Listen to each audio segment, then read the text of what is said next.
ఇక ఇప్పుడు చెప్పుకోబోయేది అందాల నటి అయిదాము ఇండస్ట్రీని ఏల్దామని వచ్చి అనుకోకుండా ఎటు కాకుండా పోయినటువంటి నటి శ్రీరెడ్డి ముచ్చట. ఇక ఈమె పని ఏంద్రా నాయన అంటే ఎవలోళ్ళ మీద పడి ఏదో ఒకటి అనుకుంటా గుడ్డగాల్చి ముఖం మీద వేసి లేని ఆనందాన్ని ఒక పైశాచిక రాక్షస ఆనందాన్ని వందుకుంటా ఎన్నో ఏళ్ల సంధి పర్భం గడుపుకుంటున్న సంగతి మనకు ఎరగైనది. ఇక పోతే ఇప్పుడు మళ్ళా ఈమె ఎందుకయ్యా తెర మీదకి వచ్చింది ముచ్చటానంటే ఆంధ్రప్రదేశ్ డిప్యూటీ సీఎం పవన్ కళ్యాణ్ మీద మళ్ళా నోరు బారేసుకున్నది. ఇవాళ కొత్తేం కాదు, ఆమె మొదటి నుంచి ఈయన మీద పడుతూనే ఉంటది.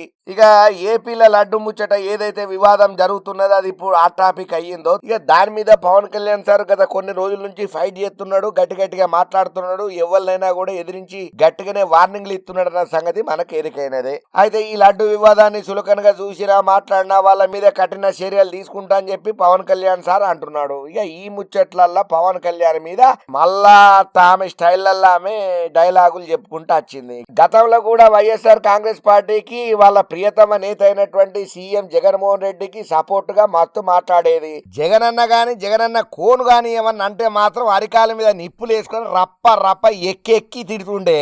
ఇక ఆ టైంలో ఉన్నటువంటి టీడీపీ లీడర్లను కానీ జనసేన లీడర్లను కానీ అసలు జగనన్నకు ఆపోజిట్ అనేటోటిని ఎవడైనా కానీ ఒక ఆట ఆడుకున్నది ఎప్పుడు ట్రెండింగ్లలో వార్తలలోనే ఉంటుండే ఈ అమ్మడు.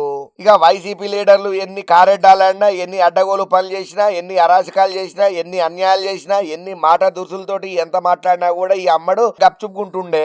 అయితే ఇప్పుడు రీసెంట్ గా పవన్ కళ్యాణ్ మీద మళ్ళొక్కసారి రెచ్చిపోయింది. హిందుత్వం పేరు అడ్డు పెట్టుకుని రాజకీయాలు చేసే ఎదవా, క్రిస్టియన్ అమ్మాయిని పెళ్లి చేసుకున్నప్పుడు సనాతన ధర్మాన్ని ఏ సంతలు అమ్మేసినవరా సన్నాసి అని జనంతా గట్టిగానే మాట్లాడుకుంటూ వచ్చింది. కమ్యూనిస్టు భావాలంటావు, దీక్షలంటావు, ఏమన్నా మ్యాచింగ్ ఉన్నదా నువ్వు చెప్పిన దానికి? అసలు దీపంతో సిగరెట్ వెలిగించుకున్నోడివి అంటూ సీఎం పవన్ మీద ఘాటు వ్యాఖ్యలు చేసింది. దీంతో జనసేన పార్టీ అభిమానులు అయితేనేమి, ఫాలోయర్స్ అయితేనేమి శ్రీరెడ్డిని సోషల్ మీడియాలో మొత్తం పొట్టు ఏకి వారెత్తున్నారు. పతివ్రత పరమన్నం వండితే తెల్లవార్లు సల్లారలేదేమో గానీ నువ్వు వండితే మాత్రం ఎన్ని ఏళ్ళైనా కూడా సల్లారదు, అంత గొప్ప పతివ్రత నువ్వు అని చెప్పి మస్తు వేసుకుంటున్నారు. అయినా ఈ శ్రీరెడ్డికి తలాతోక ఏది తెలియదు, తాడు బొంగరం లేకుండా ఏకాగ్గుంటున్నది, ఎప్పుడు ఎవరితోటో ఉంటుందో తెలియదు, అదొక వేస్ట్ మోకం అని చెప్పి అడ్డగోలు కామెంట్లు పెడుతున్నారు, ఇష్టం వచ్చినట్టు తిరుగుతున్నారు. అయినా నువ్వు ఉన్న జాగలా ఉండకుండా కెలుక్కొని కప్పు చేసుకుంటే తప్ప నీకు ఇంకో శాత కాదు. నీకు నువ్వు అసలు సమాజానికి ఏమైనా చేసినవా? మొన్న వరదలు వచ్చినప్పుడు ఏ సంతలా కొట్టుకపోయినావు? నువ్వు ఎప్పుడన్నా ఎవరికన్నా ఉపకారం చేసినవా?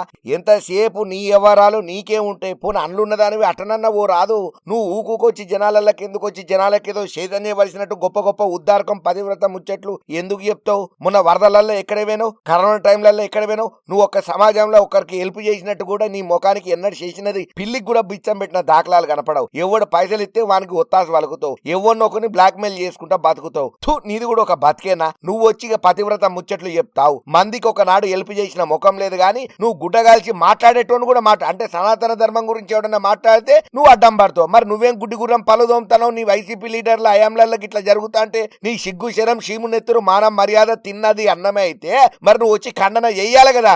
ఎందుకు సిగ్గు తప్పిన మాటలు మాట్లాడుతున్నావు? కారు కూతలు కూతవే లొట్ట పీసి మోకందానా అని చెప్పి ఈ తీరుగా వేసుకునేటోళ్ళు వేసుకున్నంత వేసుకుంటూనే ఉన్నారు శ్రీరెడ్డిని. సాక్షాత్తు డిప్యూటీ సీఎం పవన్ కళ్యాణ్ మీద అధికారంలో ఉండోళ్ళ మీద ఈ తీరుగా కామెంట్లు చేస్తే మరి ఇప్పుడు వాళ్ళు ఎట్లా రియాక్ట్ అవుతారు, జనసేన లీడర్లు ఎట్లా కనెక్ట్ అవుతారు, ఈవెన్ ఇంకా ఏ తీరుగా వేసుకుంటారో మాటలు తూటాలతో అనేది మనకు మాత్రం తెలియదు. అయినా ఏదేమైనా శ్రీరెడ్డి కాస్త నోటి దూల తగ్గించుకో. నువ్వేదైనా చెప్పాలనుకుంటే ఒక సంస్కారిలాగా ఆడ తల్లికి ఉన్న లక్షణాలలో కనీసం ఒక 2% అన్న పెట్టుకొని బుద్ధిగా మాట్లాడు. నువ్వు చెప్పేది అర్థమయ్యేటట్టు చెప్పు కానీ ఇంత నోరు బరేసుకుని అడ్డగోలుగా మాటలు మాట్లాడకని చెప్పి జనంతా గట్టిగానే అంటున్నారు. ఇంతకు ముందు ఎన్ని కూతలు కూసినా కూడా ఏం కాలేదు, ఎందుకంటే వైసీపీ గవర్నమెంట్లు ఉన్నది. మరి ఇప్పుడు రూలింగ్లు ఉన్నది మా కూటమి ప్రభుత్వమే కదా. మరి ఇప్పుడు పవన్ కళ్యాణ్ ఆయన కో టీమ్ ఎట్లా రియాక్ట్ అవుతుందో మనకు మాత్రం ఏం తెలుసు. చూద్దాం ఈ రచ్చ ఏడికి పోయి ఏడాగుతుందో.